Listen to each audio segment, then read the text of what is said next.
ایک ان نون کالر نے radio show host art بیل کو شو کے دوران کال کی۔ کال کرنے والا شخص حد سے زیادہ گھبرایا ہوا تھا، جو اپنے آپ کو ایریا 51 کا ایکس امپلائی بتا رہا تھا۔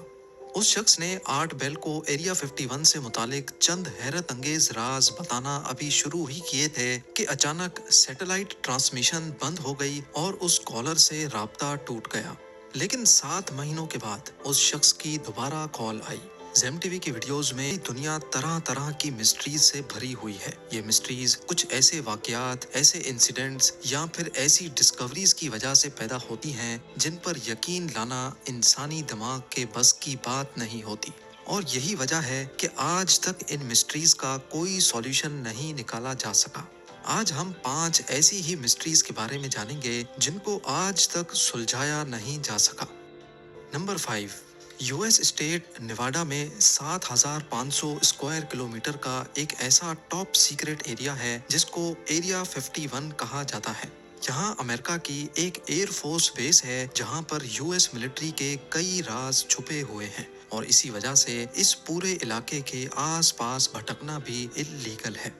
جن لوگوں کو یہاں کسی کام کے لیے لانا ہوتا ہے تو پہلے ان کی ٹاپ لیول پہ سیکیورٹی کلیئرنس کی جاتی ہے، اور اس کے بعد ان کو لاس ویگس سے ایک اسپیشل جہاز میں بٹھا کر لایا جاتا ہے، اور اس جہاز کی کھڑکیوں سے باہر کچھ نظر نہیں آتا۔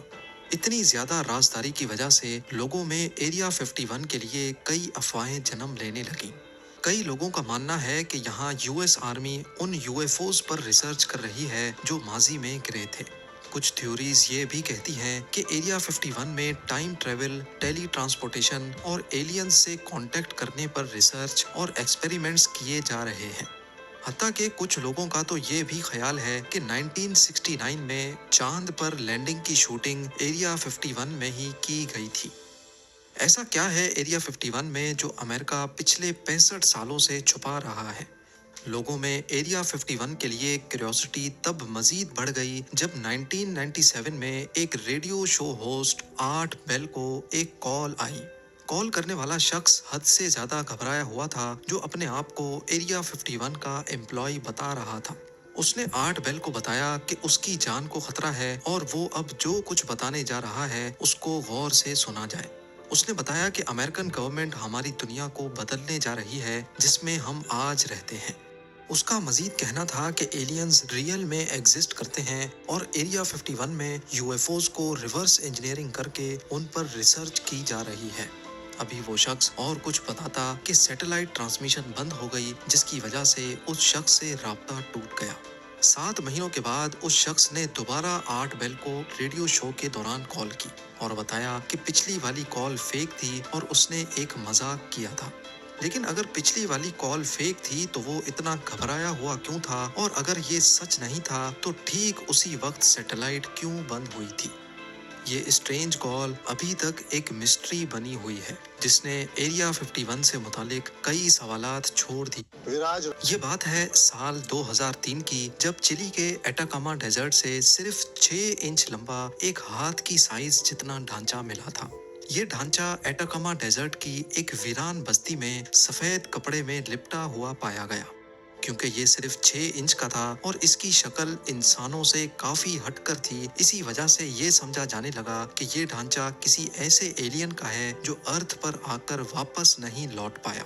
ایلین ہونے کا انومان لوگوں میں تب مزید بڑھ گیا جب انیشیل انویسٹیگیشن سے معلوم پڑا کہ یہ ڈھانچہ کسی 5 سے 6 سال کے انسان کا ہے۔ لیکن اس کی چھوٹی سی سائز دیکھ کر اس بات پر یقین کرنا مشکل تھا، کیونکہ 5 سے 6 سال کا انسان اتنا چھوٹا آخر کیسے ہو سکتا ہے؟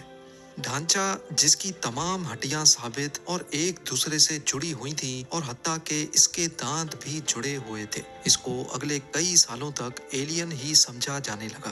لیکن پھر 2013 میں اس پر ڈاکٹرز کی ایک ٹیم نے ریسرچ شروع کر دی۔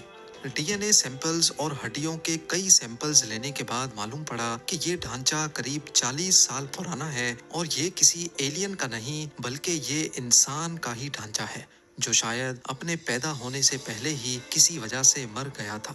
لیکن اس کی عمر 6 سال کے انسان جتنی کیسے ہو گئی، یہ ابھی تک ایک مسٹری ہے۔